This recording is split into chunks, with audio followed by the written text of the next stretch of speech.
Hey everybody, welcome to Mismatch Readers Club. I am Eliza and I am sitting digitally next to Hannah. Hello. Hello. We're recording this in the evening, which is very different for us, but we needed to get a recording session done and daytime hours don't work for us currently. So It also feels nice. It does. Like my office at home is like pretty small, but it's like I feel nice and cozy, and it's fucking cold at the moment as well. that honestly adds to the vibe, I think. Yeah, I think it does. I also have my emotional support wheat bag Always. with me, which I'm pretty sure I had last time we recorded. Did like remotely as well. Yes. And I have a matcha and a soda and my water bottle. Yeah, I have tea. So I I'm have good. tea and sparkling water. My office is probably nowhere near as small as yours because it is a very large, No, your room is massive. but it is, for all intents and purposes, mum and dad's cave. Yes. Yeah. But It is big mum and dad cave. so this is going to be an interesting one because there are some not so great updates for us. We have to admit to our failures in this episode, which is uncomfortable, but that's okay. I'm not all that ashamed, to be fair. But first, we'll do a little bit of a reading update. So, what have you been reading? How much did you read last month? I read. So I once again had. Oh, sorry. Continuing. I'll start off the admitting to our failures. Is I did get on my soapbox on our Instagram and say, here's my TBR for April and what I'm going to read. And I read fuck all of the books that I spoke about in that video. Love that. And that's fine. We're practicing radical acceptance. But I did read 5 books in April, which was pretty good. You read more than I did. I read 4. And I really? read 4 and then DNF'd 1. Oh, yeah. I mean, I DNF'd. Actually, DNF'd 2. But I read... Where did my list go? Hang on. I read Paladin's Faith by T. Kingfisher, which was the last of the ones that are currently published. I read One Dark Window by Rachel Gillig. Honked. Yes. I love that freaky little bitch. I'm so glad you like Rachel Gillig. She's such a good writer. The freaky little bitch was the nightmare, is what I meant. Like the. Oh, yeah. I love that thing. Then I read She Who Remains by Renee Carabash. Destroyed enough that Emma and I went and paid $65 for a paperback of it yesterday. It is unhinged because that book is so short. It's because it's like we bought it from Imprints, and she was saying it's because it doesn't have an Australian publication. Oh. So we had to get an overseas one, and it's a small press, and the freight costs have gone up insanely, obviously, because there's a fuel crisis. Yes. So, yeah, it was just really expensive, but I was kind of like, I don't give a fuck. And then I read London Falling by Patrick Radden Keefe, which honked. I feel like I have a lot of... Is that his new one? Yeah, and I want to... Like, I read the ebook, but I do want to get the audiobook and listen to the audiobook because he narrates the audiobook. Nice. And then I read 14 Ways of Looking by Erin Vincent, which I immediately went out and... Did I go with you or Emma? Oh, no, I dragged Emma to Imprints for that one. Yeah, you went and got... What did we get I when we don't were remember together? what you got when we were there. I was looking for The Wax Child. I got The Last Witch on the Knock, which I think is written by Amy McDonald. I haven't started reading it yet. And I got The Witch by... I've forgotten the author's name, but it was one of the Booker the list Booker books. Shortlist books. I think it's on the shortlist, yeah. So also the Booker gets announced, the winners get announced next week. Yes, at the time of recording. Because it is by the time this comes out, they will be out. recording. We'll post about it on socials anyways. Oh, yeah. I'll be there. And I DNF'd, Jane Eyre, which we'll talk about. And I also DNF'd. Emma and I had a book club fail this month, and we were going to read We Are Green and Trembling. And I got like 40 pages in and was like, I can't finish reading this book. I can't get into this book. It feels like a slog. So we are accepting our failures, and we've picked... I have had a mental blank on the title. A Hagtale, which is written by... I'm going to have to Google it because I can't remember who wrote it. It's a Macbeth... Sally O'Reilly wrote it. It's a Macbeth origin story. Ooh, cool. And it honks so far. I'm really, really enjoying it. So, yeah. Excellent. And I have to finish the next One Dark Window book, which is Two Twisted Crowns or something like that. I think I've read the first chapter and then I put it down and I haven't picked it back up. It's a little bit different. But not for any reason. It's just like I have Haven't picked had up a lot of anything. trouble, like yeah, and it's like I've had a bit of trouble, like, focusing, so I think that, the shorter books, like She Who Remains and 14 Ways of Looking have been good because they're, like, very, very short, sharp, shiny Yeah, books, so it's easy to read. fair enough. What did you read? I read 4 is very low for yeah, you. 4 is very low for me. I did also go on holiday Yeah, for a week and must be nice. yeah, it wasn't really a break, let's be honest. I went on holiday with No, 2 you do have 2 four-year-olds. children. Um, yeah, and so then, like, the week before that, I was getting everything organized, trying to pack and get the house clean and get things organized for, like, where my dog was going and all of that, so I didn't really get much reading done for pretty Mm, much, like, the last 2 weeks of the month. Like, half the month, I barely read anything, it felt like. But I read Game On by Nevessa Allen, which is the 3rd book in the Into Darkness trilogy. It's like a dark rom-com, essentially. I actually enjoyed it more than I thought I would because the you're introduced to the male main character in the prior books, and he's a bit of a douchebag, and he's also a douchebag in this, but you kind of get the backstory as to how he became that way. mm, And, like, there's a few interesting twists. The female main character was excellent. She's a tattoo artist. She's so cool. love. But I really enjoyed it. We had a male main character who was bisexual and had a brat kink. Like, I was here for it. I love that for him. I I really love do. that for him. And Yes. then I read Starside by Alex Aster, who also wrote the Lightlark series. Oh, yeah, yeah, yeah. Starside fucking honked. Oh, really? It 'Cause didn't with the Lightlark series, didn't you say it dropped off a little bit? it did drop off a little bit. I think a few too many plot points were introduced, and it started to get a little bit too convoluted, and Mhm. it's had this, like, love triangle that has just gone on for far too fucking long. Like, it's 4 Oh, no, books, you gotta and there's still, like, this little bit of push and pull with both of them, the male characters, and I'm like, "Just pick one. just resolve We it, know which for one God's you're gonna sakes. pick, just pick it." Get it together. Starside, on the other hand, fucking smack you in the face from, like, chapter 2. It was so fast-paced, had a similar kind of vibe to Lightlark where so Lightlark, every 100 years, the leaders of these, like, 5 sort of, I guess, countries, you could call them, all come together in an event called the Centennial, and in Oh, Starside, every 50 years, so you've got Starside, which is, like, a land that doesn't have magic, and then Stormside, which is the land that does have magic, and there's, like, a giant, like, basically a wall between them. Every okay. 50 years, I think it's 50 people get to cross over into Starside, and they have to make their way to, like, the land of the gods to receive, like, a portion of magic, which then they can take back and use for whatever they like. So our female Okay. main character makes it over there, but she's not going over there to get the magic. She's going over there to kill the gods. Uh, and it was Okay. just, like, no holds barred pacing from chapter 2. The male main character That's kinda good though. hey? Sometimes I'm like, if you're gonna do also, if you're gonna do a big swing, like, I'm gonna go kill a god, like, let's make the pacing fast and It snappy was kinda good, it thing. was so good. Yeah. The male main character, you don't actually, like, quote, unquote, "see" his face until, like, 2/3 of the way through. He wears a hood and, Oh. like a mask, like, kinda like the same sort of mask as like a surgical mask, how it covers from your nose down to your chin, but Oh, it's, yeah. I can't remember if it was leather or I think it's armor. I think it's a suit of armor's helmet, like the Great almost kinda mask. Oh, yeah. He wears that for most of the book. Hot. Yep.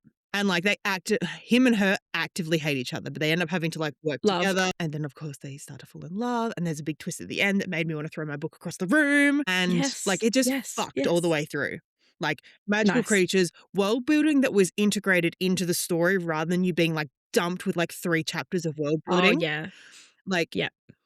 which I love. Like, I'm here for world building, I'm here for explaining magic systems. Don't Mm. info dump it on me. Give it to me, like, as you go through the story. So, like, we Mm. learned about like, we got a little bit of an info dump about, like, Starside and a little bit of the history at the start when she's, like, going to this sort of event, which made sense. Yeah, yeah. But as she learns about Stormside is when we also learn about Stormside and, like, That's cool. where things are and, you know, the magical creatures that are there and this and that and all the other. So, very well done. Loved it. Nice. I then did a reread of Shield of Sparrows by Devney Perry. It came out last year. I did a reread because the sequel came out the end of midway through April. Okay. Pardon me. And I read Shield of Sparrows like when it first came out, so I was like, I need to refresh my brain, and it's like like a chunk of a book. Oh, okay. Um, excellent, excellent second time round. Right to the Starling, fucked even more somehow. Good. Very, very good. Really interesting twist. You get new sort of characters introduced in, and I guess their relevancy almost immediately. But Nice. it didn't necessarily detract from it in a way. Like, It just, like, I was just like, cool. added, So like I I'm guess. clearly gonna be right here. Yeah, Because yeah, yeah, I yeah. mean there was a point. Sometimes I don't mind guessing, like, the role of a character Yeah. or, like, what they're gonna do in the book. Like, I guess that in it wasn't our book club book, but we both did read it very close together. The original by Nell Yeah. Stevens. There's, like, the twist with the male main character, I guessed that really, really early on in the book, and it wasn't a disappointing reveal when it If happened. anything, it's satisfying that you were right. Very. And I'm arrogant about guessing these things because I did this. This is like a tangent, sorry. No, no. But Justin and I just watched all 5 seasons of Slow Horses, which was so unbelievably good. Mm. It was so good. And we don't really agree on TV a lot of the time. Like, we like very different things when we're watching TV. But there was, I think it must have been season 3, I think. And there was like a reveal of who one of the main characters' dad is. And he came on screen. He was on screen for probably 20 minutes. And I was like, bet you that's the end of the season. The twist is going to be that he's the dad. And Justin was like, oh, yeah, maybe. And then we got to the end and I was like, what did I say? Knew it. Literally. Yeah, Dan hates Hugo watching Weaving stuff walked like on that. screen. Hugo Weaving walked on screen as an insane American assassin. And I was like, he's the daddy. Oh yeah. And I was correct. Yeah, like there was one point where I was like, is this being set in the like am I reading this POV and it's like happening at the same time as this and these like in my main character and this other character, are they gonna like cross paths? Or is Okay. it this thing? And I was like, I think it's actually this thing, and then I was right. Love that. So very, very good. And then obviously I also read Jane Eyre, which I DNF'd at 18%. So let's talk about that. Should we talk about Jane Eyre? So we spun our Wheel of Plot Luck and we were going to read. What list did it come off was again? the BBC's 100 books to read before you die. Yes. And we very confidently said, like, oh, yeah, we'll read that. No problem. And there was problems.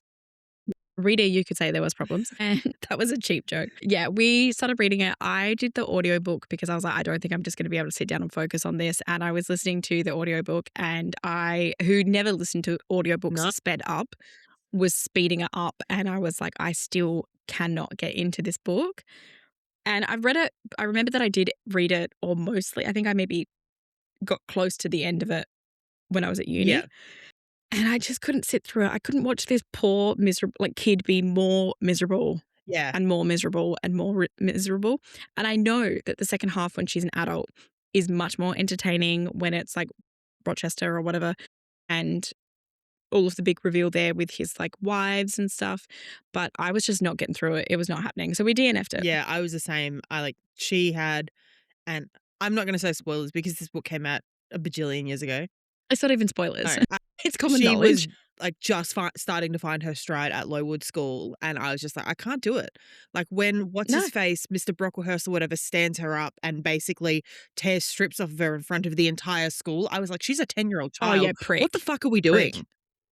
Yeah. I was just like, nah, I can't do it. They're just, nah. I liked at the beginning, I liked the whole bit with the red room and like seeing the ghost and everything like that. Like I thought that was really cool. But yeah, it was just not a book. I do really want to read it again, but I was just not, I think it was like not the right time to read I it. said the same thing to my friend Say. I said, like, 'cause when I said it, we did after she went, what do you mean? That's one of my favorite books. And So I sorry. was just like, look, I started reading that while I was on holiday with my children. And she's like, yeah. It's not a kid holiday book. It's probably not a holiday book. I was like, no, it wasn't. No, it's But I not, left actually. it for then because I was like, we're going to be in, because we went on a cruise. So my kids go to bed at like 8 o'clock. And I was like, well, I'm going to be sitting in our adjoining cruise stateroom doing nothing. So I might as well sit and read.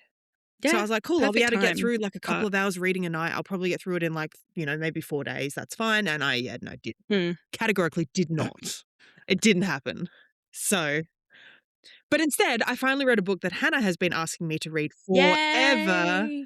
which is The Wax Child by Let's Olga fucking Raven. go. The Wax Child by Olga Raven is like my influencer book to everyone. Like I have bullied people into reading this You book. really have. You've been Yeah. telling me for like a good year, I think, to read it.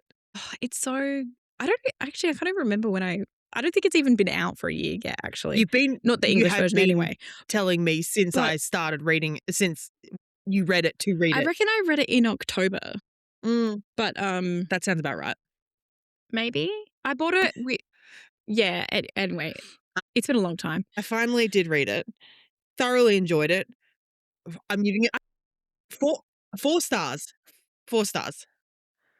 4 out of 5. I think the only reason I'm not giving it 5 is because it is so far out of the realm of what I normally read. That's fair. Yeah.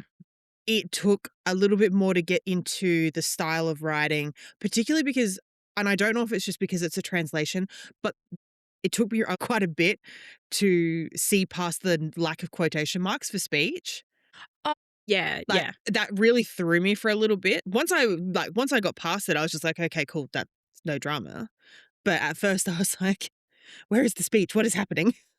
Well, it was funny because when I met, because like Eliza has been looking for a copy of it for Yeah. ages. And then I was in imprints earlier in the week and they had it there. And I messaged her and I was like, they have The Wax Child, I'll get a copy. And the person who worked there was just like, oh, it can take a little bit to get into if it's not your usual reading style. And I was like, I have read it twice. I have influenced multiple people to read it. And I'm now buying it for another person to read. So I was like, I'm good. But that was, but also like a lot of the reviews of it that I've seen are like, it takes a bit to get into the writing style. But I really did not find it a hard writing style to get into. But a lot of the books that I have read, particularly the translations, don't have the quotation marks in Yeah. them. So it's like an easy, it wasn't like a difficult, it was a really, really easy read for It wasn't me. a big step for you because 'cause you're used to reading translations and things like that. But Yeah, otherwise, really, really cool, like, very bizarre, so good. and, like, it felt like watching someone's life on a TV with the sound off in a way. Yeah, that's a good way to describe it. I liked that like having that essentially like third person omniscient narrator Yeah. be something that was kind of like embodied was really cool, I thought. Yeah, I liked the figure of the wax child because it felt like kind of threatening. Like Yeah. it was like you didn't really know exactly what it could do or what power it had or if it was just a symbol of like power and stuff like that, but it was so creepy. I really want to like I kind of can't picture of what it would look like because I don't think it would really look like a baby, like a very very like detailed baby. But I would love to see an image of what, like an example image of what it looks like, and I haven't been able to find one. Maybe at first when it was formed, but, like, they had it for years and years and It would be so years. disgusting by the end of it. Like, and It would be it disgusting. constantly talks about, like, the wax softening Yeah. and, like, in some of my notes, because I think when I was like, when I messaged you saying, "Did they kill Elizabeth?" It was just after I'd read a passage about talking about like, having some of her hair and her fingernails, and I was like, "What Mm. the fuck?" Yep, yeah. Unfortunately, they did not kill Elizabeth. No, they did not. It was I did see 2 reviews. One I've sent you already, and then the other one I saw when I was looking, while I was eating dinner. And the 2 best reviews I saw were "God forbid women have I hobbies." know, honestly. And then the other one was "Olga Raven could write Macbeth, but Shakespeare couldn't write The Wax Child," Fair. which I thought was good. That's fair. Uh, yeah, I don't know. I just thought it like I keep trying to like explain what was so good about it, but I think it was just like it was completely unexpected because I heard a lot of hype about it prior to it getting its English translation. Yeah. And I was kind of like, oh, yeah, book about the witch trials and stuff like that. Like, it's an area I find really interesting. But I wasn't expecting it to be what it was. And I thought it was just like, it was like perfectly written and it's so short and so like, you can tell that she was a poet first because it was so lyrical with the writing. And I also think like the writing is in some sections, it almost sounds like an incantation. Like, there is something kind of Yeah, there is. There are, like, magical about it. like, almost in between the, like, chapters that aren't chapters. Like, those pages Yeah. that are just, like, 3 lines long, and it's either, like, Yeah. some kind of ritual or some kind of incantation. I'm like, "Oh." Mm. One I also just realized we didn't really explain what the book was, which was the book is based on a real event, which is the Danish witch trials in the sixteen the hundreds. Yes. Like 1612 to in 1621, I think they are. yes, yeah, and it's about particularly one of the witches, which is Christens Krokow. I don't know if I pronounced that properly, but she was a Danish noblewoman and she was executed for She was witchcraft. beheaded. Well, at least in the book she was beheaded.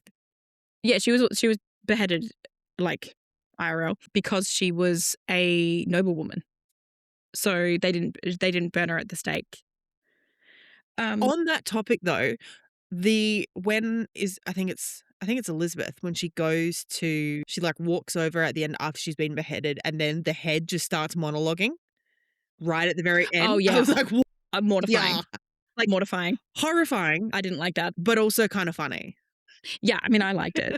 It was good. I think that the part of the book that was like so deeply upsetting was when they were doing the witch trials for all of the women and the daughter gave evidence Yes. and they were like manipulating like every single man in this book fucking sucks. Every single one of them. Mhm. I don't remember a good male character I think in the the only book. one that would be I like mean, obviously they're written well because I hate them so yeah, much, but like, maybe marginally Maren's husband, so Karen's father. Because like, he didn't oh actively yeah, do anything, but he did also just kinda sit by, but I guess what else could you do? nothing Yeah. really. He's about the only Like, exception to that rule. yeah, Everyone else, get in the I don't bin. know. I literally wrote that, like, I that's the second note I have here is all the men are garbage. the notes when I also because like it's been a bit since I've read it because I got it on as an ebook, read the ebook, bought the physical copy, and then reread the physical copy. So I read it twice in 2 weeks, and then haven't read it since. Just keep talking about it. But when I was trying to remember what to write today, I just wrote hated every man in the book. Lol. I think I wrote a couple of, like, quotes down, which I did send to you. It's like, "The woman is a wicked and imperfect animal," road, Yeah, rude. and, "A woman is not capable of good thoughts," and this is the one where I said, "Yeah, well, not when it concerns men, that's for No, sure." clearly not. And the phrase, I can never pronounce this right, virile member, Oh yeah, virile member. I don't like that term at disgusting. all. No, no, If no. anyone I did not like and that. if anyone like, that's like the male equivalent of slick folds. Oh, ew. I hate that. Also, I once just, we might as well continue the dick chat. I once saw, I can't remember what book I was reading, but they described it as a turgid member. And I was like, we don't need to use that phrase. Eliza just spat her tea out. I didn't, I almost did. Ew! And I was just like, we could just probably not use that. Like, we could just, let's strike that one from the record. The quotes, not necessarily like quotes in the book, but there was the part where they're talking about the, you know, it, sharp left turn from Dick Talk, but when they're talking about the actual burning of the women and they're talking about Karen watching her mum burn Yeah. and like watching her eyes glow and then explode because of the Yeah, heat that was fucked. was like so fucked and so visceral. And it's like, I think that's the thing is like the book is so small and it does so much for vivid Oh, imagery. yeah. There are Yeah. some full passages that are just straight up body horror. Oh, yeah, definitely. Definitely. I think it could be like it kind of reminded me when I don't think it's like a groundbreaking comparison, but it reminds me a bit of like The Witch, the Robert Eggers movie. I haven't seen it, Like but I know the that movie you're kind of talking about. imagery. I like his movies. So, Yeah. that was a really, really good movie, I thought. Has that got Anya Yeah, Taylor-Joy in it? Yeah. yes, it does. And the goat, as in the creature, the Oh, goat. yeah, yeah. I You was just like, gave me "Huh?" a really blank I expression. was like, "The goat?" Like, who? The goat. The goat is a very important part of that movie. But yeah, it was. I wish there was kind of like they talked a little bit more in the book about like Anna and Christine, like being lovers. Like that was something that I wanted Anna or explored a Maren? little bit. No, it was Anna. I think Christine and Marion did sleep together, but like Anna and Christine, is it Anna or Anne? I can't There's remember the Anne one at the and beginning. Bill and Bill. And yeah, at the beginning, Yeah, the yeah, one yeah. whose That's babies Anne. kept dying. Yeah, yeah, yeah. I wish they had explored that a little bit more about them being lovers. Over that? Not pick that up. No. It was yeah, that's what it was. It was like they were lovers and the doll was like cursing her Oh. essentially. Oh, wait, no, Yeah. yes, sorry. Is it definitely Anne? I thought Anne Beale was the lady that she was helping to give birth who had, like, stillborn after stillborn after stillborn. Yeah, it is. It Same is. person, okay. Yeah, yeah, yeah. I feel like I did maybe Um, read one thing and then maybe I don't know. But yeah, I definitely got the vibe that especially with again with the daughter giving evidence where she says like Kristen's and my mother, lay like they laid in bed together. oh, She yeah. she lies in bed with my mother and I'm like, Oh, yeah. Good for you, babe. "Yeah, you do you." Do whatever you want. Yeah. I don't think this is the most, like, intellectual deep dive in the entire world of this book, but yeah, I don't know, I just thought it was, like, an excellent book. It does so much in so little.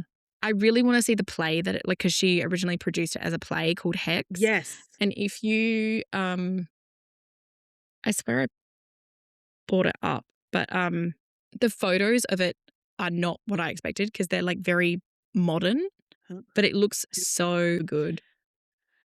Oh, do we have I think so. guest producers? Hello. Hang on, I'm putting Are you going to bed? You gonna come say hi to Auntie Hannah?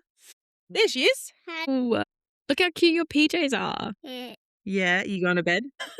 Yeah. You can see yourself on the camera, can't you? He's looking at himself and himself only. Yeah, Don't touch the microphone. Oh, here comes the other one. Hang on. okay, Don't touch that. bye. Don't you touch it either. Hey, No. dude. Hands off. All right, you gonna say goodnight? Good night, Night. chickies. All right, give me a kiss.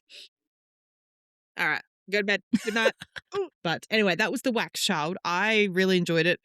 Like, I knew, like, I trusted your judgment, but because it's so far outside of the genre that I read, I wasn't sure how much I was going to enjoy it.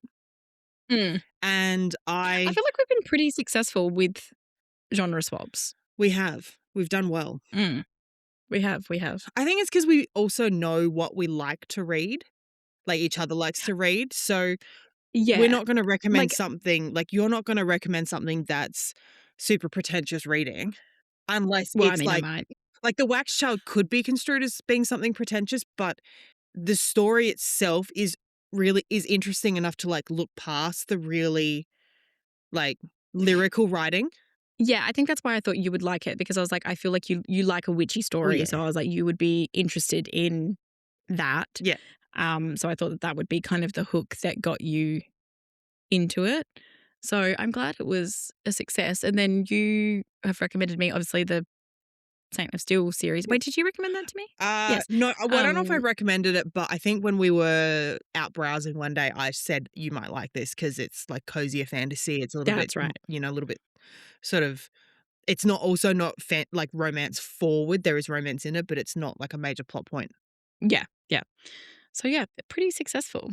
So that was the deep dive, the failed Jane Eyre deep dive, and the Wax Child deep dive, which wasn't really that much of a deep dive. It was just us talking about how much we liked the book. And that's totally fine. But I think I do want to read her other The books. Employees. I'm I think that's I'm what a it's called. bit like I'm a bit on the employees. Like I don't think I want to read that, but I want to read her book on motherhood, which is very interesting because I don't love books on motherhood, but I want to read her book on motherhood, which is called My Work. Oh, okay. And I think that that would be like I've only seen like multiple 5-star reviews of it, so I would really really like to read that one. Also has a really cool cover. I'm But yeah, The Employees is her other one that's like I think that one is set in space. Don't quote me on that. uh, yeah, so they're in space. The interstellar 6000 ship, the human and humanoid crew members complain about their daily tasks. When the ship takes on a number of strange objects from the planet New Discovery, the crew becomes strangely and deeply attached to them. Pass. Yeah, you're not like Probably you're not. not into space No, anything. I'm into space when Dale info dumps me weird stuff about space and then I have an existential crisis, but like I don't really care for spaceship books, Fair enough. so probably not. Before we get into listener questions, do you want to talk about the amount of books that you've just bought?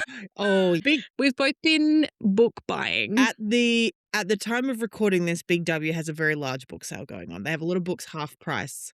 So I did an online order for pickup, and then there were a couple that I couldn't get online. So when I went to pick up said order, I tried to find them in store, and I came home with 20 books today. I cannot believe that. As that's That's honestly like, I mean, I won't say it's the least amount of books I've purchased in one go because I went on a book buying ban for about you're in a book buying ban for a while. yeah, it probably lasted to at least the end of February, like partway into March, I think. And I think technically I bought a book, but it was a pre-order for a special edition of a book that I've read. Doesn't count. So I was like, that doesn't count. Doesn't count. But prior to that, I did do like a really big buy up of books that I was like partway through a series of. So I had like the next couple of books. Oh, And yeah, then good I did a idea. pre-order of books that are coming out this year up until I think the end of June. So Oh, yeah, nice. like, and all up, I think I pre-ordered / bought about 40. Jesus. Yeah. I buy That's books good. faster than I read them. That is for sure. Yeah, hello. Yeah. That's That's I mean, don't look at my that's bookshelves. everyone, I think. But yes, Yeah. I bought 20. One That's of them but good isn't fiction. One of them is a cookbook that I like the look of. So 19 fiction books. Let's be real. 19 fiction books and 1 It was cookbook. a little Well, unhinged. I can't talk because I have bought actually, I was thinking about it, like I bought 5 books because Mum got me a Kobo voucher for my birthday. Mm. So I did buy myself 5 books, and then it was really funny because I was messaging Emma and told her what books. No, I wasn't messaging her, I was with her. I was messaging you what books I bought, and then I Yes. told Emma in person. And Emma was like, if I was going to describe you, like if I wanted to describe you as a person via books, those are the books that I would give, essentially. Because I got I love that The you call Position of them Spoons. pretentious and wanky to me when you sent them through to me. When I sent them, I was like, you fucking idiot. I was like, you sound like a wanker. I got The Position of Spoons by Deborah Levy, Offences by Constance Deborah or Debris. I can't remember what her last name is. What else did I get? I got Disordered Attention, How We View Performance Art by Claire Bishop, Flaneur by Lauren Elkin, and there was another one that I can't remember. What did I get? Hold on. And also, like earlier in the week, I went and bought your copy of The Wax Child, my copy of She Who Remains, a copy of Hag Tale, which is Emma and my book club book, and then also a copy of Hag Stone by Sinead Gleason, which I read last year and really loved. Oh, I also bought Art on My Mind by Bell Hooks. So I'll be merrily going through them. Yes. So in other words, we both bought more books than we're probably going to read for a while. But anyway, that's fun. And I'll buy more on the weekend because my brother also got me Dylan's voucher for my birthday. too. So I will be at Dylan's buying books on the weekend. Yes, well, I'm getting a shopping spree at QBD for Mother's Day, so I will be buying more. We'll update you in a few weeks how many more we bought. Fine. It's fine. I could be buying drugs, and Exactly. I'm not. I'm buying books instead. Exactly. Now, Exactly. before we get to listener questions, do you have a Red Ooh. Rising update from Justin? Yeah, his update was like, it's man of few words is my life partner. I said, where are you up to in Red Rising and how are you feeling about it? And he goes, I'm in the intro stuff of book 3. It is good. He's where? So he's in the intro to book 3. Oh, he's barely read anything. And then, but he did read Justin's review to our friends Corby and Jess, who are the people who got him to read Red Rising, was I finished Golden Sun last night and respectfully, what the fuck is wrong with Pierce Brown?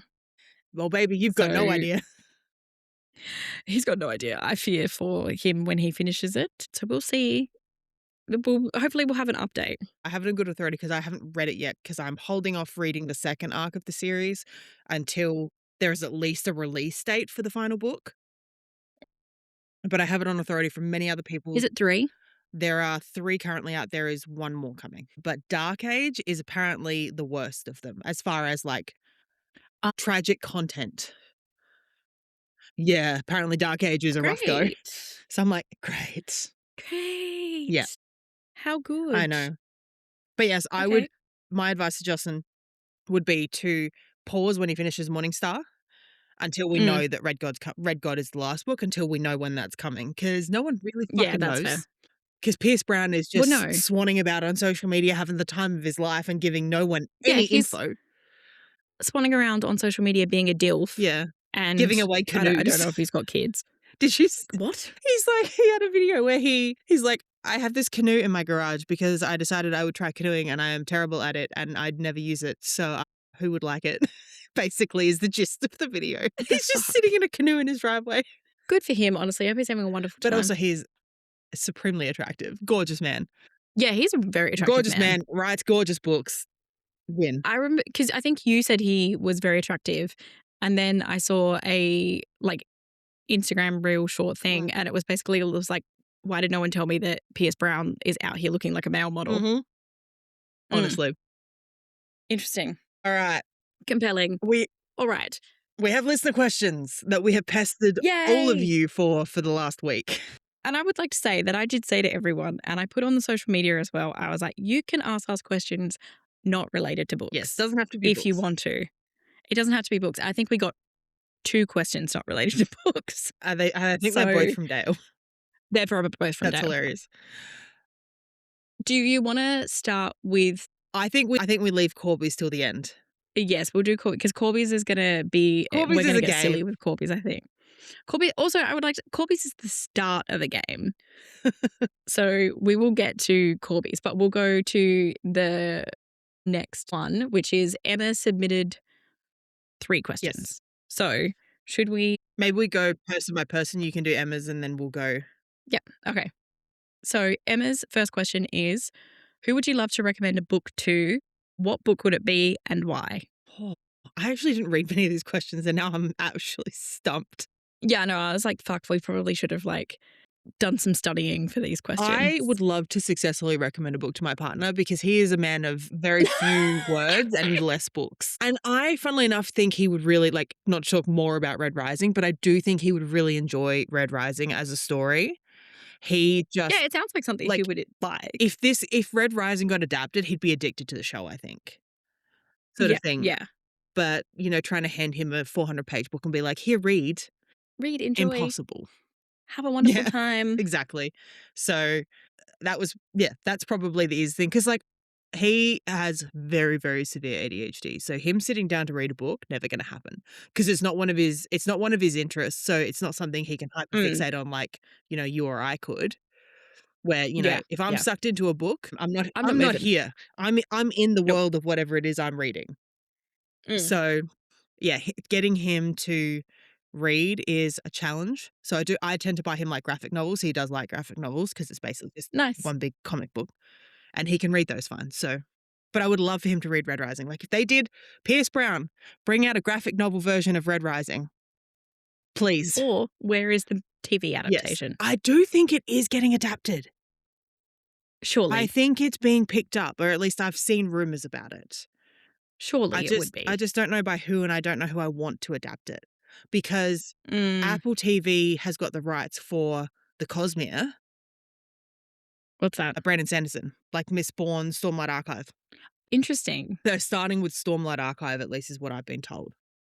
So, yes, very interesting. I'm intrigued. I read none of the Cosmere, but I do plan on it. My brother has told me for years that I need to read Miss Bourne on Stormlight Archive and stuff like that. And I have some of the Stormlight Archive books, and I will not be reading them. I will get to them. I have the first 3 books. I'll get to them eventually. I have the I'll get to first them eventually. Miss Bourne trilogy. I'm not sure who I'd love to recommend a book to. I would love the opportunity to recommend a book to, like, maybe one of... Oh, actually, I would like to... My old poetry teacher at uni, who is an author, she's published lots and lots of books. Her name's Jill Jones. I would love to recommend a book to her, but I'm not sure what book I would recommend. Yeah, I'm not sure what book I would recommend to her. She's just... Like, she was, it was the very stereotypical, like, you have the teacher that, like, changes your life type of thing. And that was what she was like for me. Yeah, I don't, also like an alarmingly, like, successful, like, Justin and I were in a class of hers together, and that was the class we were in when we started dating. And then every other person who attended that class has coupled up with someone else in that class, and they are all still together. Is she Cupid? No. Are you sure? I don't know. It was just like a lot. I bump into her occasionally and she's always like, is everyone still together? And I was like, yeah, pretty much. That's funny. Which is, yeah, very, very funny. So, yeah, I don't know. I don't have a very good answer to that question. I was going to say, because like I've now successfully recommended books to you. Yes. Recommended books to Emma all of the time and also other Emma who I work with. And then have successfully once recommended a book to Justin, which was thrilling for me. The one and only time it'll happen.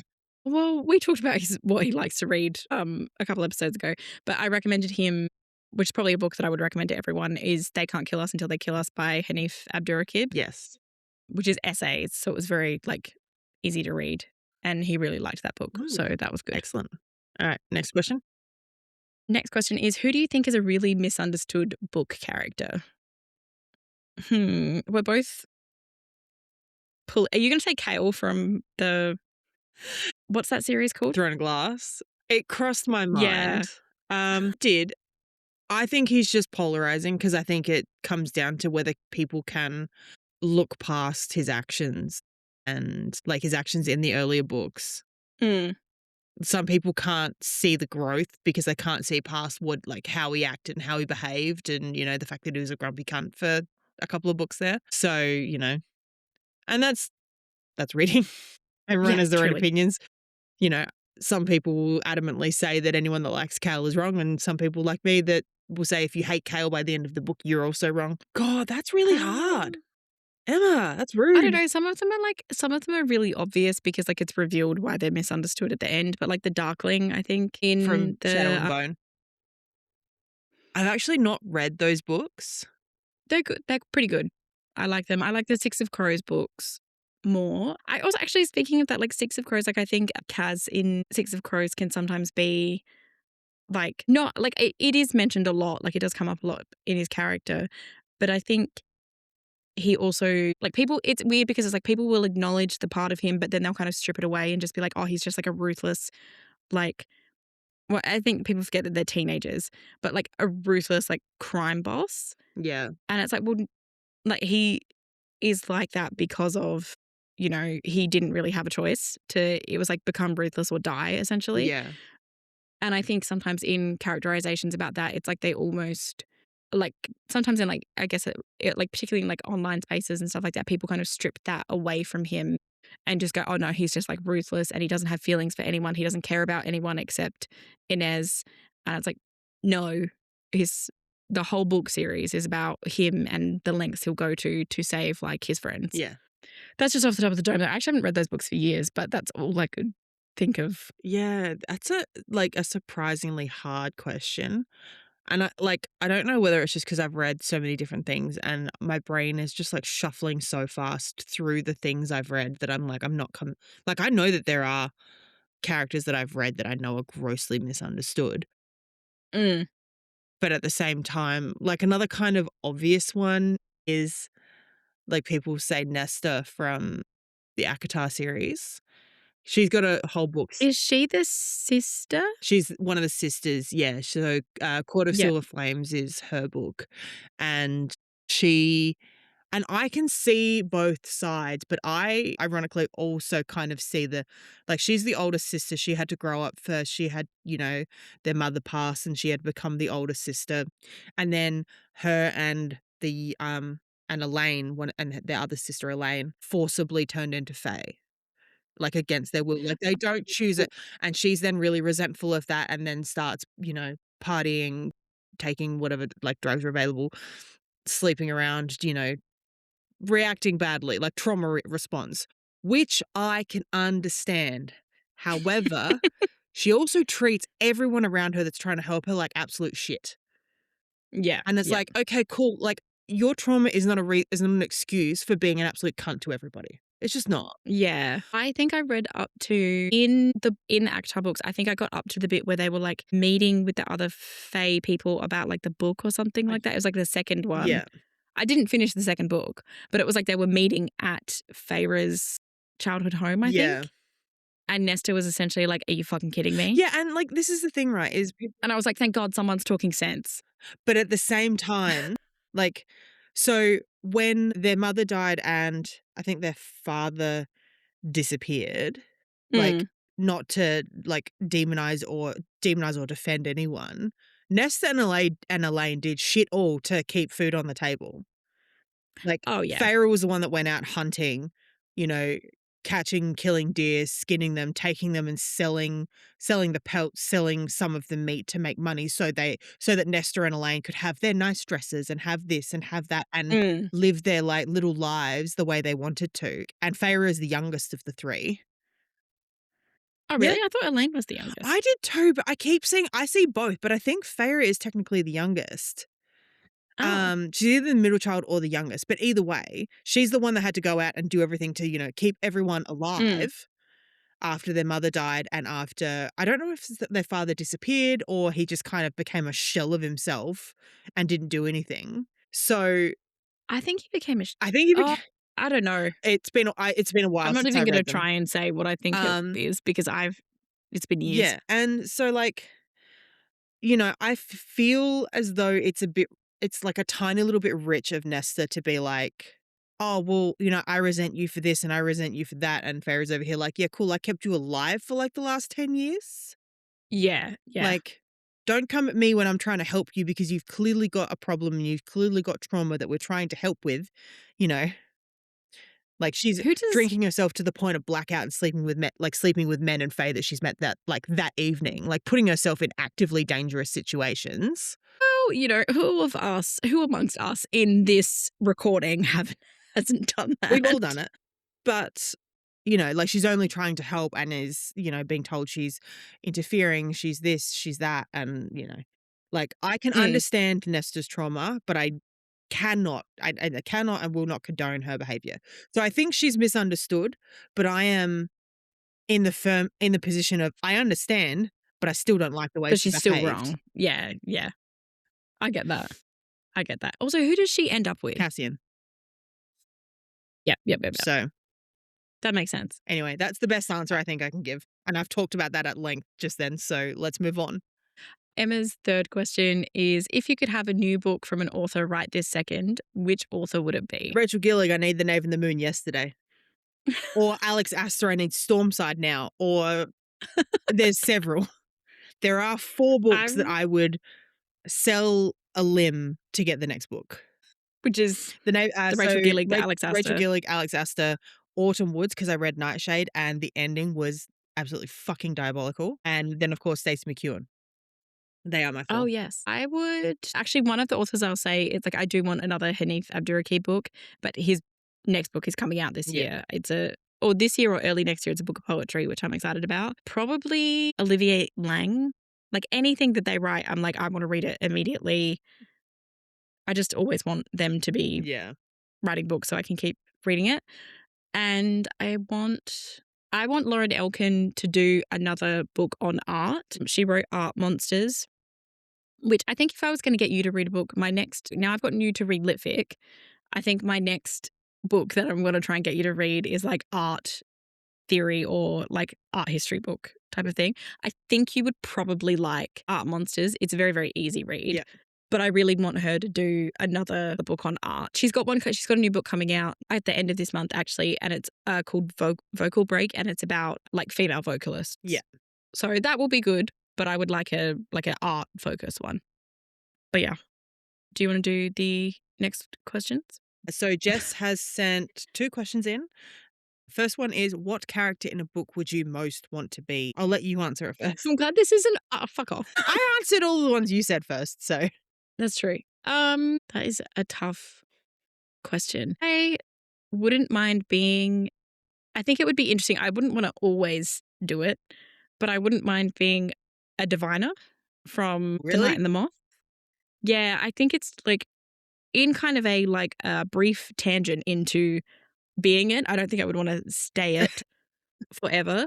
I don't want it to be my career path, but I'd like to You'd investigate. like to experience being a diviner for a period of time? I'd like to experience. And then I reckon I would like to be one of the sisters in the second book of the Saint of Steel series. Okay. And I can't remember. Sisters of Saint Ursa. And they are like shapeshifters. Okay, cool. So in this case, this group can turn into bears. Ah, that's cool. And I thought that was cool. It's kind of like, it's essentially like a wild shape or like similar to the idea of like a wild shape druid. Yeah. I reckon that would be fun. Hey, Or a paladin. I'm not fussy. I am What would you be? like, so many books I read are just like straight fae, and I'm like, that would be cool. But I would like to experience part of being at like Basgiath, like Fourth Wing, like at the academy and like being a dragon rider Oh, yeah, that without would be like fun. all of the like unnecessarily like, drama and war and things brewing. And the evil. The venom. No, not the like the fucked up obstacle course. Oh, the gauntlet. Yeah, no Yeah, thanks. it can pass on that. Like, I'll happily do, like, combat I'll training, be dying dragon on the riding, gauntlet. all of that stuff, like, all of the school stuff. Mm, Like, I think not necessarily like a character, but I think I would love to be in, like, and this probably stems from reading what we read in school, like, when we were younger, but being at, like, some mm. kind of, like, magical school or academy. Yeah, that would Like, be cool. being any kind of, like, magic water, whether it's, like, elemental magic or whatever, and then being at some kind of, like, university, academy, whatever. Because 'cause I've read a lot of different books where it's, like, in kind of an academy setting. But, yeah, so, like, no set character, I think. Like, really, I think if I was gonna set, like, a character, it would purely be based on who the love interest is. Yeah, yep, definitely. But, yeah, that's probably the best that I think I can get. Actually, I just thought of another one. I would wanna be specifically from the Raven Cycle books, Persephone Okay. in those books because she, like, reads tarot and she's like her third eye is wide open. Mm. Clary and the She'd be Shadowhunters seeing universe would be cool because, Jace and oh, that but would be also the Shadowhunters universe is just really cool. it is a cool Like, I universe, like yeah. that it's, like, it's urban fantasy, so it's like a little real world, but there's, like, all kinds of really cool, like, lore and stuff there. Mm. So Now I'm rolling with it now. I've sort of a little bit, but also like a dream thief, like which is also from the Raven Cycle. Like Ronan, this isn't spoilers. The book's been out for ages. Ronan in it is like a dream thief, so he can go into his dreams, and then like if he focuses enough, he can pull something out of Oh. the dream, which then becomes like when they do the next. It's not the Raven Cycle, but it's like his spin off series. It's then revealed that like his dad is a dream thief and his mum is a dream. Oh. And then it then comes out like Ronan has a older brother who like isn't a dream thief. Ronan is a dream thief, and then Ronan's little brother is a dream that Ronan pulled out. Whoa. That's So cool. yeah, it's just a cool like it was. I wasn't expecting it when I read the books, and I was like, this is fucking Yeah. sick. So yeah, Alright. that would I be one think of we've them. answered that question as in depth as we probably could. Also, Oh we've yeah, been recording for an hour already. Brace yourselves, yeah. everyone. This is gonna be a long one. Second question. I think we've just accepted. We need to accept the fact we're going to do long Yeah, episodes. absolutely. We do love to talk. If you had a book about your life, what would be the genre/title? Look, probably lit fic. I did a creative writing and art history degree. It would probably be lit fic. I don't know what I would call it. I don't know, unreliable narrator or something. I'm going Like to that. plead the fifth a little bit on this one and refrain from no, and I'm going to try and give context without giving everything away. I'm going to refrain from answering because of some of the events in my life do not lean well into any kind of story, No. and you know exactly the sort of genre that my Oh, yeah. kind of book would end up being, and it's Yes. Not a cheery no, it's genre. not a cheery story. So, like, regardless of whether it was fiction or nonfiction, it's not a fucking cheery story. No, it's really not. So What would I title a book about my life? Which probably also wouldn't be a hit cheery story, but like, you know. she didn't I mean, I have no idea. I'm not like I'm not I'm not overtly good with creative with titles. titles and things like that. Like, I do well enough for the podcast, but, like, coming up with the title of something like that, nah, Nah. I don't know. Absolutely not. All right, well, we'll move to the next question. Haley, which is my sister in law, says, what are your creative goals this year, reading or otherwise? Well, I mean, we've talked a little bit about reading goals for the year. Mm. I am loosely attempting to get to 100 books again. I'm at 35, almost 36 so far, so I'm doing Jesus. okay, but, like, given I read 4 in and I don't count my DNFs, like, if I DNF a book, it doesn't Oh, count. I don't count my DNFs because I haven't You finished just it. didn't finish the book, especially not when I read, like I think if I read, like, 80% DNF'd, then I would probably still count it, but, I mean, I'm not reading a book to 80% and DNFing it. No, I'm reading a book to 10 pages and going, I don't like this, and then getting rid of it. Goodbye. So, that's kind of my loose, like, reading goal. Our other creative goals, obviously, this is probably one of our biggest creative endeavors this year for both of us. Yeah, definitely. We would like to well, I say we, at least we've had conversations about it, so I say we collectively would like The royal we. hey? The The royal royal we. we. I think we said, because we did talk about it, we would like to get to like an average of like 100 listeners, like an audience size of about 100 people by the end of the year. Yeah. I would like to remember to post regularly on the Yeah. social media by the end of the I year. have posted barely anything on the TikTok account, but it's kind of 50-50. I think if once the Instagram gets big enough, then we can probably port through as well. Yeah, yeah. But I also would like to start doing some independent stuff through our Patreon. We do have a Patreon. It is currently free and there is not really any bonus content at the moment. It's just, it's an extra place that you can find the episodes at this point. But I think, Yeah, if you don't use like Apple or Spotify, you can use the yeah. Patreon. Or you can contact us directly and we can send you the link to the RSS feed and you can use whatever podcast app you choose. That is Yeah. true. That is true. So I would like to start maybe getting some stuff in there, whether we still do it just as a free option, like somewhere to get bonus content, or whether we maybe use a paid tier. I don't anticipate us getting a paid tier by the end of this year because we are a very small podcast. Yeah. But, you know, I would like to start getting some content potentially through there. There is obviously that one big thing in August that we're planning that will be done through Patreon.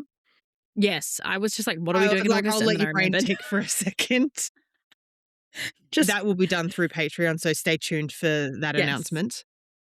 Secret. Other than that, I have obviously my own book account on TikTok, and I, in theory, would love to get to 2,000 followers by the end of the year, but, you know, we'll see. That'd be good.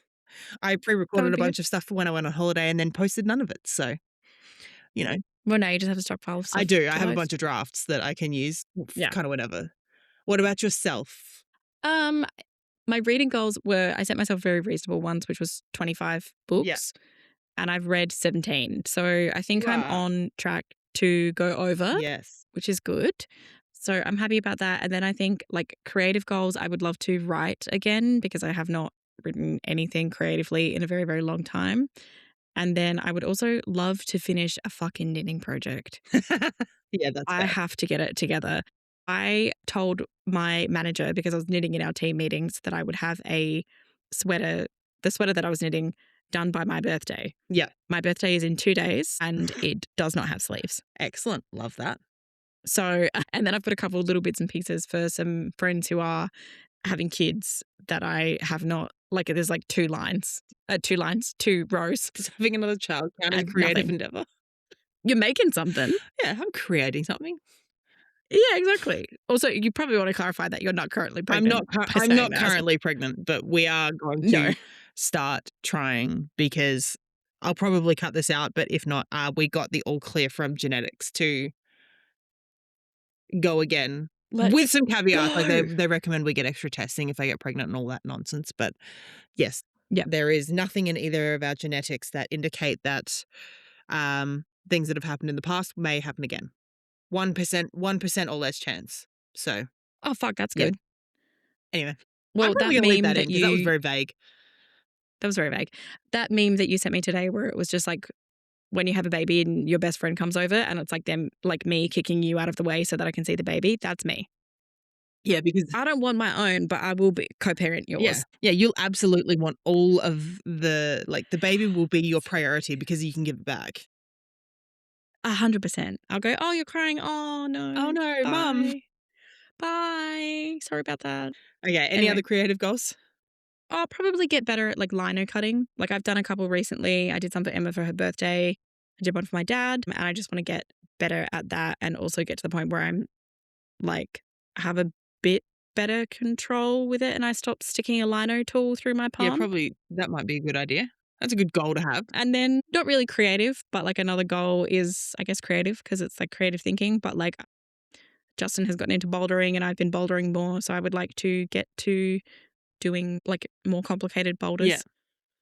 And also stop getting to the point where I'm like halfway up the wall and freak out and go, I've got to get down. Yeah, that would be good. That would work. All yeah, right. I think those are my goals. Next up, Maddie sent us 2, and I do realize that I typed it wrong. I typed Oh, did you? Yeah, I'm pretty sure I typed Maddie's name wrong. I think I put Y in. You did. Yeah. You did. I'm sorry, Maddie. And I was like, I'm fixing that. Yeah, because I was like, hang on, I don't think that's how I typed it when I put it in. Are there characters from two, and she didn't put this in there, but I'm assuming she means two different books that you think would make a Yeah. good couple slash friends slash enemies? Sybil from The Knight and the Moth. Oh, that's probably not fair because it's the same author, but I was going to say Sybil from The Knight and the Moth and then Elspeth? Yeah. Elspeth. I think they would be a good pair. I do think they'd be a good pair. Yeah, I think they would be. And I think that Rory and Raven would kick the shit out of each other. Yeah, but it would be over like who's the better emo boy. Yeah. And I'd watch. Same. And then you'd have Elm Uh, sitting in the background just being like, what the fuck are you guys doing? Elm, that's the one I was thinking Yeah. of. And what's the girl character's name? Jasper? Is it In Jasper? The Night and the Moth? Not The Night and the Moth. No, in Two Twisted Crowns. One Dark Window. Elspeth's sister? No, I think it's Raven's sister. Oh, yeah. It's Or like, his it's cousin? Jesper or something like that. I don't quite remember. I read those books like well over a year ago. Yeah. Her and Maud would be a good double act, but they're pretty similar, I think. Stabby. Stabby ladies. I like that. I think that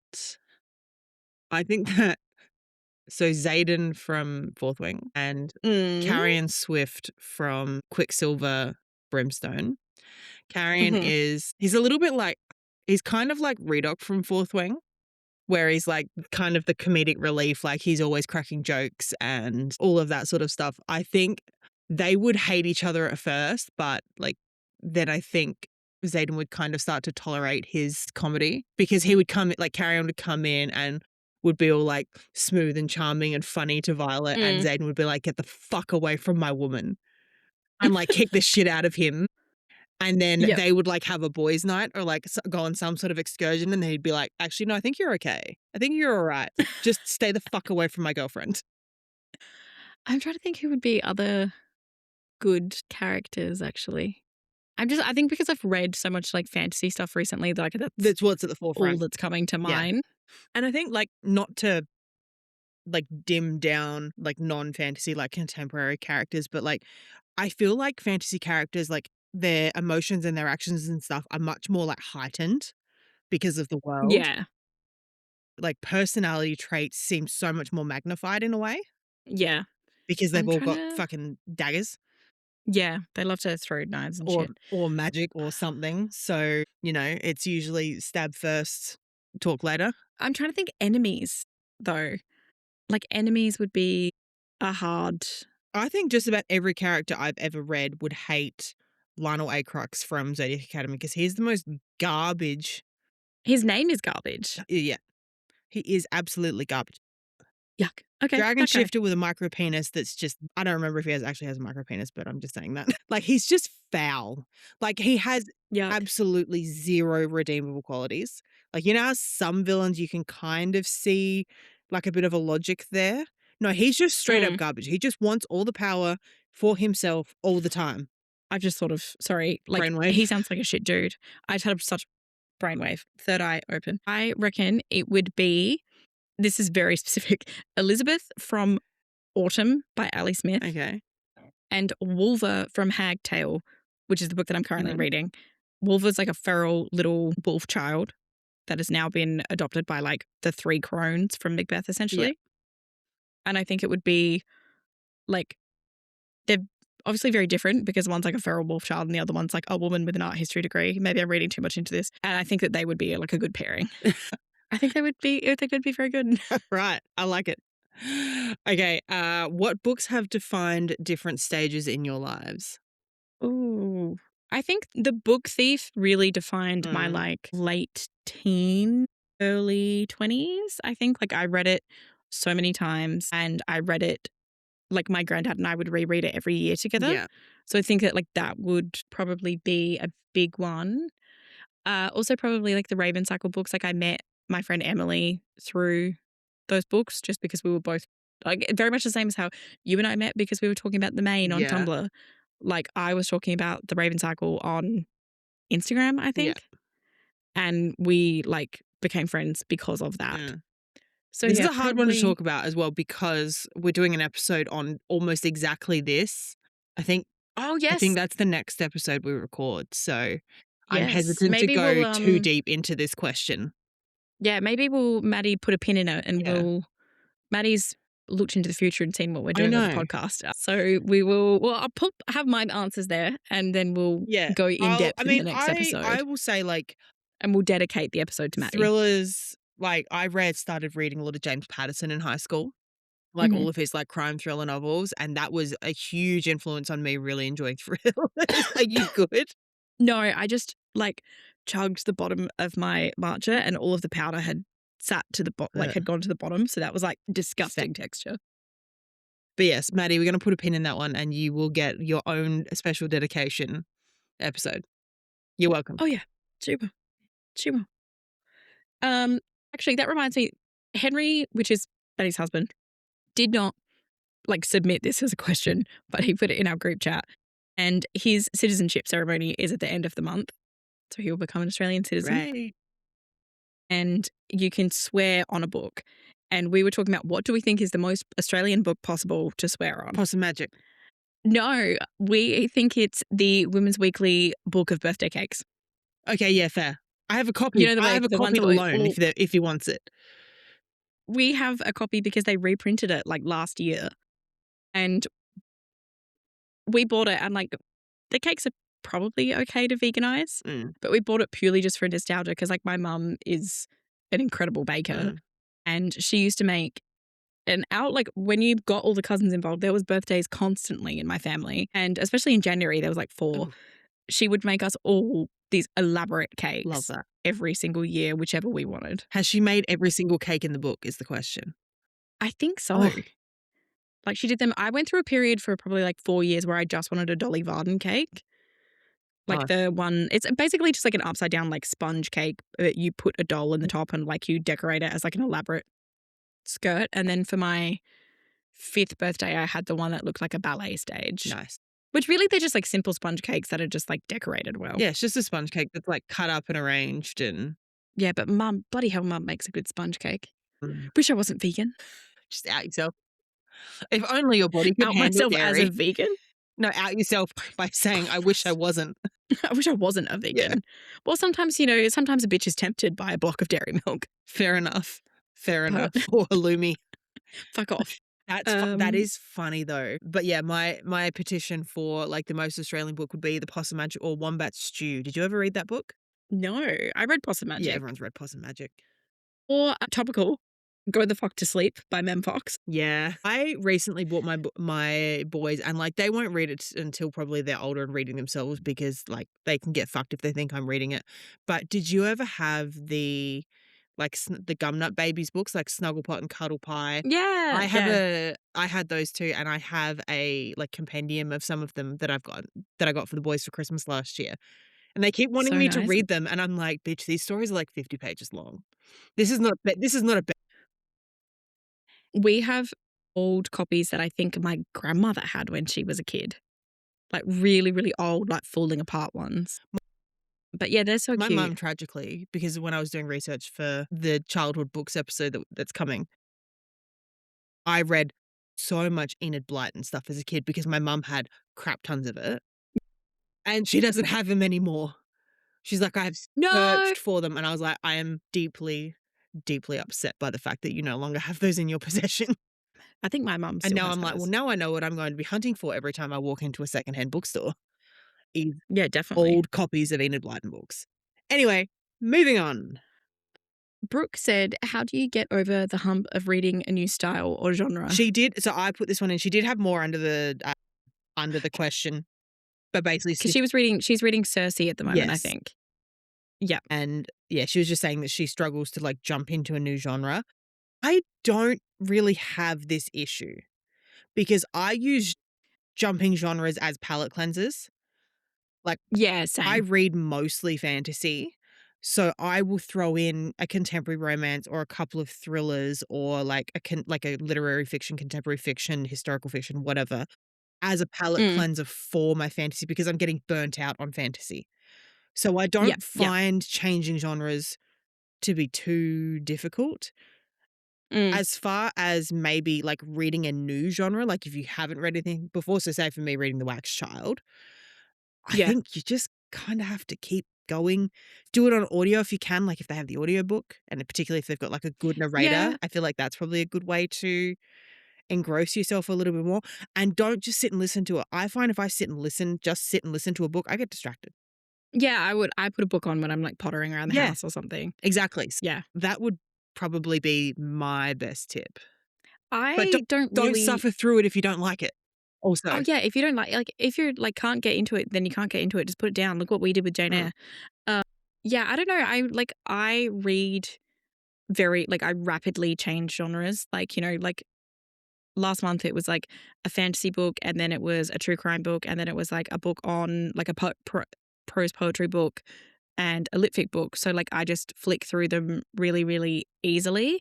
There was a period a couple of years ago where, like, I read so many, like, women in crisis in their 20s lit fic books yeah, that I was like, "If I read another one of these books, I'm going to shoot someone." Whatever, like, don't take that seriously. So I read a lot of nonfiction. Like, I'm finding if I'm kind of getting, like, stuck, I'll just go to yeah. nonfiction, and I find that to be a bit easier. So, yeah, But also sometimes I just accept the slump. yeah, it's hard when you're starting to read a new genre that you haven't read. Like, even within the fantasy realm, like, some of the high fantasy stuff I've read is a lot Mm, harder to get into because the yeah. pacing's usually a bit slower. It's usually a bit denser as far as, like, info dumping, whereas a lot of, like, you could call like low fantasy, like fantasy romance, just sort of much more palatable, accessible fantasy books are Mm, a bit more plot forward. yeah, yeah. I feel like particularly with a lot of, like, very heavy high fantasy, especially stuff that has been, like, say, the Cosmere, for instance, where those books have been published since, like, the '90s. So those early I think so? ones, Yeah. like, books that have been, like, series that have gone on for a long time, The Wheel of Time is probably a good example for you. Like, the first I book was of that was thinking The published Wheel in, of like, what, Time. the '80s, '70s, '80s? I actually But don't know. those kinds of books tended to just be a bit more like info dump, info dump, info dump. Whereas I think now authors are trying to integrate world building within a plot rather than just being like, here's 4 chapters on the history of the world we're in. Although I think, like, agree with what you're saying, but I think The Wheel of Time, at least for me, It I might not find it be the not right to be an example. info dump. Like, I think that's pretty good with I mean, like, I'm still only on the first book, and I'll be on the first book probably for the foreseeable future. But, it's I've got leave in June, I'll try and read it then. It has really integrated the world building Mm. really, really well, and the history parts of it really well, which I really like. It was published on January 15th, 1990. Really? I thought they were published earlier than that. Yes. Nope. I think it's just because I'm, Um, like, picturing the way the old covers look, and they just feel like they were they are published sooner than that, like, earlier than that. Yeah, they are so I actually really like the old covers. I wouldn't mind getting Oh, I think they're fun. if I get physical copies, I really wouldn't But, mind that. I think it would be good. yeah, I think I hate to say it, Brooke, I love you, but sometimes you just kinda have to suffer through it, but I was gonna say we're offering useless advice yeah, to her for this. yeah, when you're struggling, I think it's hard, if you're struggling to the point where you don't wanna pick up the book, then just stop, you Yeah. know? But if it's, like, little things where maybe the writing style isn't, like, gelling super well with, like, reading a physical or an ebook, switch to audio. So, you might fare better listening to the story versus trying to read it. Just yeah, things Yeah. like that, I think. Yeah. I But that agree. is that is the best advice I can give, unfortunately, because I am thankful that I don't tend to have an issue switching genres. And also I guess the other thing as well is like if you are trying a book in a new genre and you're finding that book to be kind of hard for you to read, if you're, say, like enjoying the genre, just explore the genre a little bit more and see if there's another book that could maybe like hook you in and Yeah, something a bit get more it easier. accessible.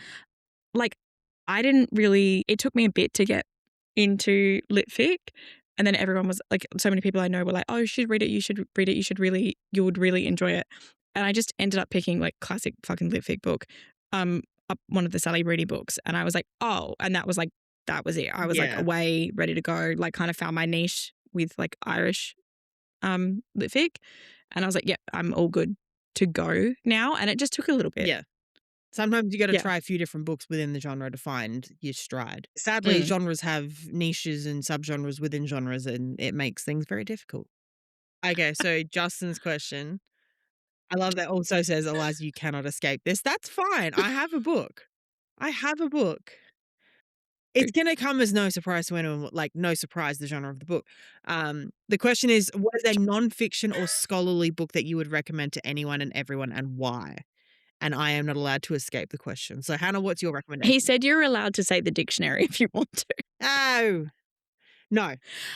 The book that I would recommend to everyone, scholarly book, is Powers of Horror by Julia Kristeva. She is a French philosopher, scholar, Mhm.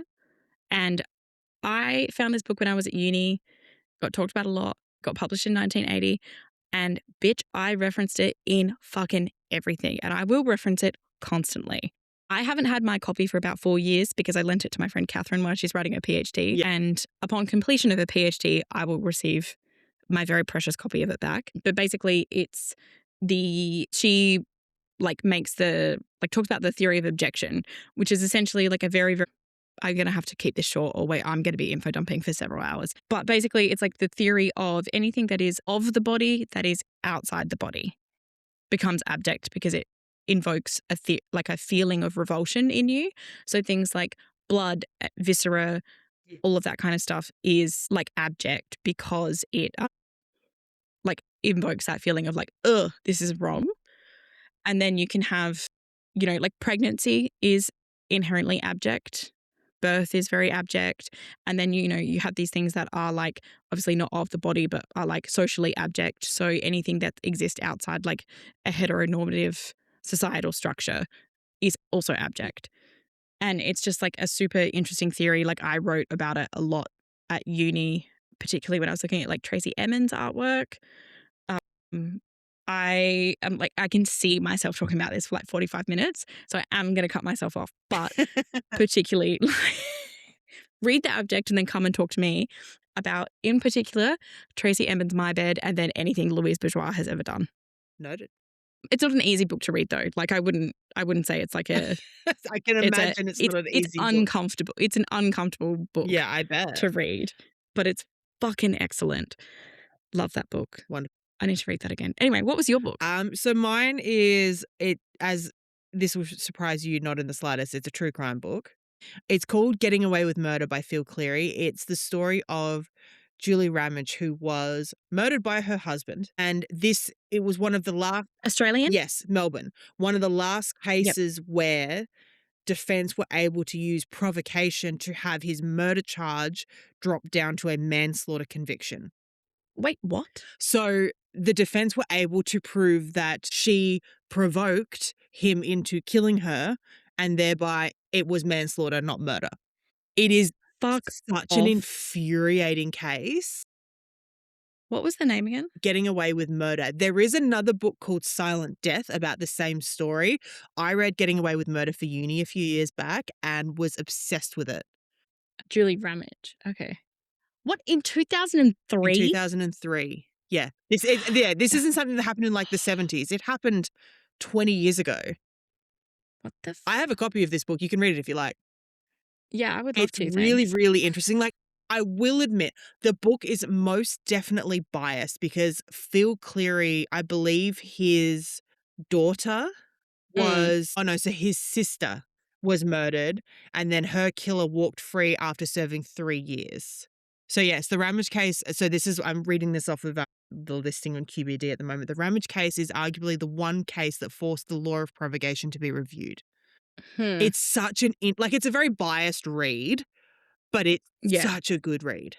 So that would be mine. So Justin, I didn't escape it. Remember you I remember talking about this. It's so infuriating. I wrote I think I was going to do talk about it on one of our old podcast iterations. It was a case that I was Yes. going to talk Yeah. about because it's more than just like, it seems like such a cut and dry case. And then the court process is just absolutely fucked. So That is ridiculous. yeah, very good. So that's my answer. Oh my God. The jury cleared Ramage of murder after accepting Mrs. Ramage provoked him by telling him about her happiness with another man. She'd been having an So affair. he killed her out of anger. Literally, she'd gone to his house, gone back to like what was their home because she'd moved out, made lunch. They had lunch. She told him the marriage was over. She was with someone else. She wasn't coming home, and he strangled her and then buried her out in the bush. Fuck Yeah. Yeah. off. Oh, yeah. And he got away with it. Yeah, I'd like to borrow that book. Yes. I'd like to borrow that book. Thank you. Okay, well, Oh, now we're on to that was Dale. a I good feel like we could have a whole episode with just Dale's questions. we really can. Although there's a couple that I think we'll be able to answer quickly. But anyway, so Dale really came through because I messaged him and I said, like, probably like an hour, well, I was going to say 2 hours ago, but like before we started recording, I messaged Dale and I said, we're recording. Do you have any, like, just gave a little prod essentially and was like, do you have any book questions? And bitch, he really came through. It really came through. All right, we should take it in turns reading his questions Yes. because he did send quite a Yes. lot. All right, I'll start. How did you meet and what made you want to create a podcast together? Well, we covered a bit of how we met in our episode 0, Yes. which was we both had blogs on Tumblr about the same band. And then we have seen the band together many times. We went to Melbourne and saw I think them. we've seen them twice together. And then we've both been to shows independently because then I was living up in Queensland. Oh, yes. Yeah. So That's how we met. And then we've kind of talked about starting a podcast for many years in different iterations. yes. And then when you moved back down here, we were just like, yeah, right, let's just do it. And we booked a recording day, which we both took off of work. And then we bought mics and we were like, all right, let's go. And here we are. And here we are, like 3 months later, 4 months later. 3 months later. Thereabouts. Yeah, 3 months later. So we're doing it. And also we're like, we just love to yap. Yeah, we basically went, we can talk for hours and hours and hours. We may as well stick a microphone in front of us and record it and hope that it gets Yeah, something. and at some point monetize it. Yeah. That's the ultimate friendship commitment is when you monetize your friendship. Business plans. Next question is, what trope can you read over and over again without getting sick of it? What do you wish would be used less, if any? I can read enemies to lovers like all day fucking every day. Yeah, I was going to say enemies to lovers, but to a point. Like there is a point where for me it's like, is it kind of like enemies to lovers or is it man fuckwit, like genuinely just being a complete and utter asshole and then like them slowly like falling in love, which I don't like. There's a point where it's like, yeah, there's just a point where it's like a bit too far. I do like that. I do like idiots to lovers as well. Where The you're kind of just like, denial of them being into each other. and look, you know, I'm not saying that ends in a 10-year relationship of personal experience, but it does happen. I can relate, don't worry. I can relate there with you. I'm right there with you on that.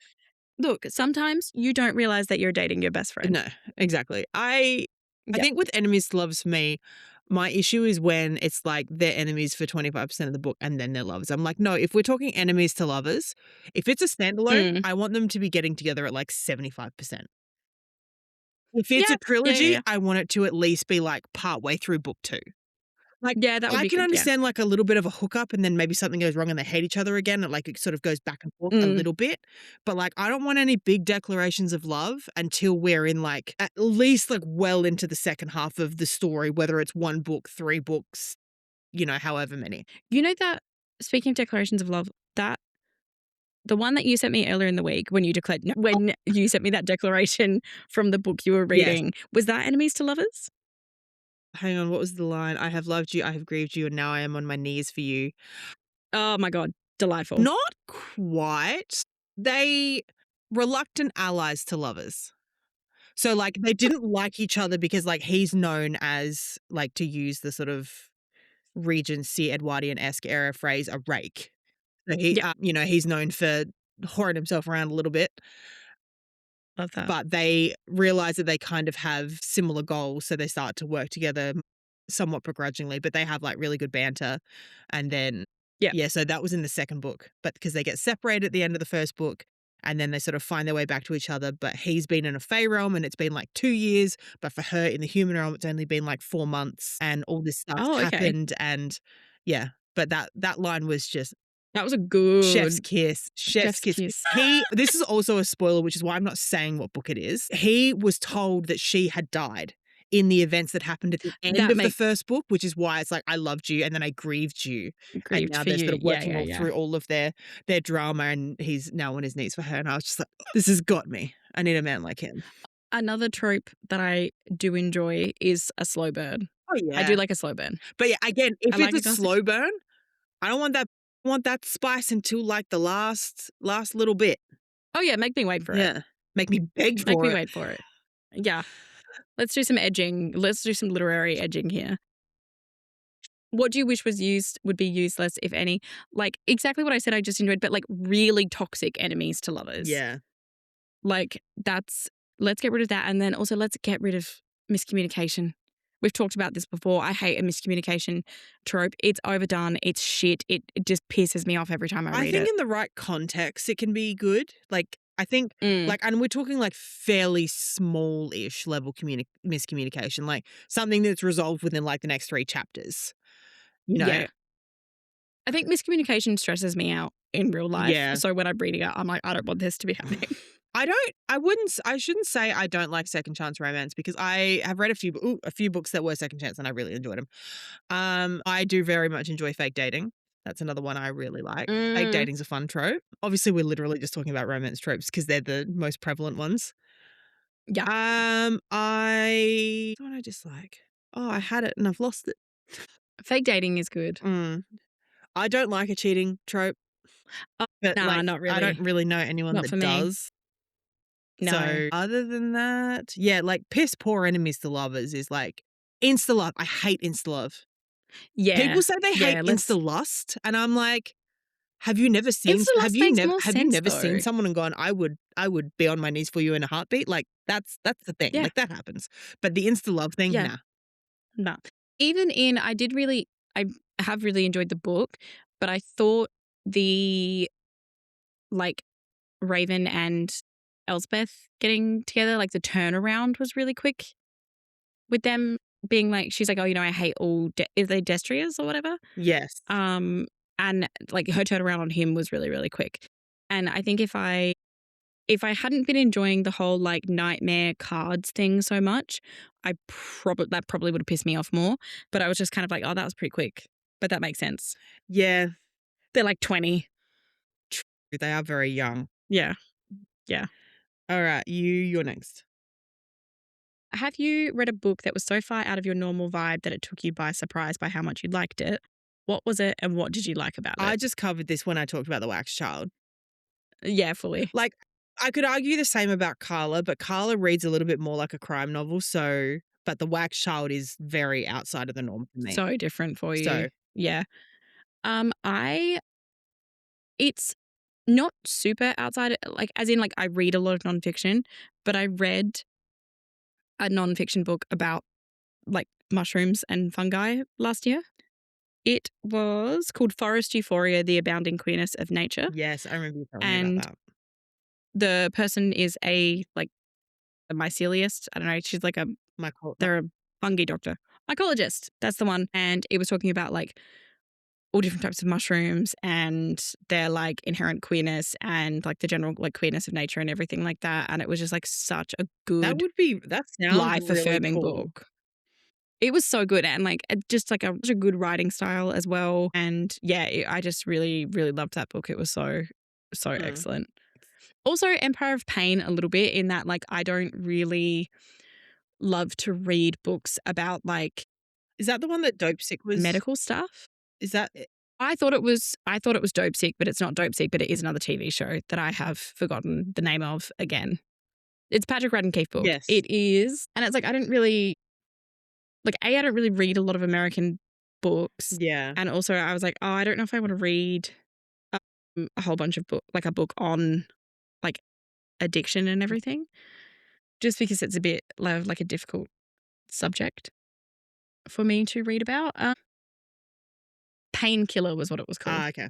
It was a Netflix 6-part series, Yes. which was focused on Purdue Pharma and Sackler family, who allegedly manufactured the OxyContin epidemic. I love that every time we've talked about it, yeah, you had to throw in 14 allegedlys. Yes, because I don't want to get yeah, sued. That family is mega I was gonna say, rich. don't they, like, sue everyone anyway? Probably. Yeah, they definitely threatened to sue Allegedly. Patrick Radden Keefe. They Allegedly. allegedly sue everyone that talks. Allegedly. Okay. Anyway. Aside from reading, what hobbies do you share? We don't Uh, really share that many hobbies. We have We used to have similar We both tastes like in to music. cook. Yeah, we do. Yeah, we both like to cook. Yeah, we definitely used to have more similar tastes in music, but I think we've just, like, ended up being different people as, like, Yeah, as our years have adults. gone on. Yeah, we definitely both like to cook. We both like having a stroll and bitching about our jobs once a week. Yes, yeah, you If you could yeah, count that as a truly. hobby. It's not even once a week anymore. It's literally you message me and go, "Do you wanna go for a walk?" And I'm like, "Yeah, I'll see you downstairs in 2 minutes." God, yes, I'm on my way. And we don't work in the same place. We just work, like, near each other, Across the road. um, across the road. Delightful, really important to me.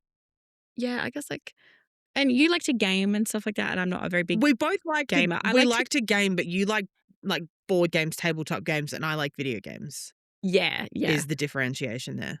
yeah. I like to do, like, hobbies with my hands. Like, I do lino cuts, I knit, I make silver jewelry, like Yeah. I like yeah. to bake. Yeah, I and like you're good gardening, at but that I'm as well. fucking terrible at it. Like, I would love to maintain a vegetable garden, but bitch, who has the time? I was actually talking to when I was getting my tattoo on Friday, I was talking to the person doing my tattoo, and she was saying she was talking to me about, like, hay bale gardens. And you essentially, like, just get bales of hay and plant into Yeah. them because then it naturally, like, decomposes, and after a couple of years, you just have, like, very rich fertilizer that you've grown vegetables from. Or, like, not fertilizer, compost. Yeah. Which seemed very cool. I've seen that. I wanna try growing some mushrooms. Legal mushrooms. Legal Mm. mushrooms, to You can clarify. get those little, you can get the little kits Yeah, that yeah, you can yeah. just, like, put in your I'd like to get kitchen. one. Maddie and Henry got them a couple of years ago, and they grew, like, a monster crop of oyster Yeah, mushrooms. We were eating good. I know. I'd like to grow They mushrooms. would be fun. Yeah. I was successfully growing. I had the teeny tiniest, like it would have been like the size of a 10-cent piece pumpkin. Oh, And then my idiot children picked it. massive. I was on the phone to my mother and they come running and go, "Look, we picked the pumpkin." I'm like, "You did what?" I No. was crushed. It was the cutest, like, most perfect, and obviously no one listening to this can hear this, but it was like the orange of the inside of my cup here. This Do you mean see this?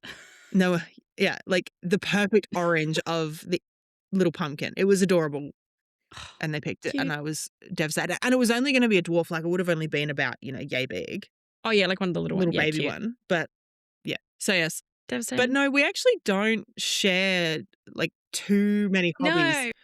unless you count sitting and drinking coffee and yapping a hobby, which honestly is probably the one thing we do the most together. Yeah, I mean, we've turned it into a hobby. Yes, exactly. My hobby is committing time theft at work and going for coffee with you. Yeah, I know. I got stuck talking to somebody. I've been gone Yeah, for oh 30 no, minutes on a sorry. coffee run. I'm out for 45 minutes. I was with a meeting with external stakeholders, Yeah. Neither which of is a our good jobs one. care that much. Yeah, it's fine. Anyone listening from either of our workplaces, you didn't hear anything. Yeah, if you work with me, no, you don't. Um, what book moment has stuck with you the most? I had an answer to this, and this feels like a little bit of a cop out one, but I'm going to use this one because it's one that you'll know. Liam's death in Fourth Wing at the end of the Mm. first Fourth Wing book, Oh, yeah, that because his was. dragon gets I wasn't expecting fatally that. injured, and like the line is a dragon can survive without its rider, like a rider will not live without its dragon, essentially. So his dragon Day is fatally wounded. And then he just dies. Liam just dies as a result, and he like dies in everyone's arms, and it's in the middle of this like really hectic battle, and That actually was fucked it up. was so fucked up. Like, I read the book twice because I read it and then I did a reread when Onyx Storm came out, and I fucking sobbed both times. You know what I mean? So like that's Yeah. a little bit of a cop out answer because the Fourth Wing series is one of the biggest book series at the moment. So it feels like a little bit of a cop out one. But like it really does, like, I mean, if I see any sort of edit about it, I'm just like, this is rude, don't talk to me about it. So yeah. But also another one that's a little bit of a cop out, from Throne of Glass, and I don't know if anyone I know like that we know here has read it, because I don't think Dale's finished Throne of. Dale Has he finished? Dale hasn't finished reading them. He hasn't finished reading them, but he's reading them. Kingdom of Ash, Dale, I'm sorry. There is a scene with the 13 that will have you weeping, Okay. because I wept Great. the entire, and I listened to that bit on audio and it just Oh, made it Jesus. so much worse, honestly. So yes, those. They're Uh, the 2 that I off the top of my head. it's probably a cop out for me as well, but, like, the end of Normal People where, like, Connell decides to leave and go to America was, like, devastating. Mm. I felt physically ill while reading that book, like, just absolutely bawling my fucking eyes out.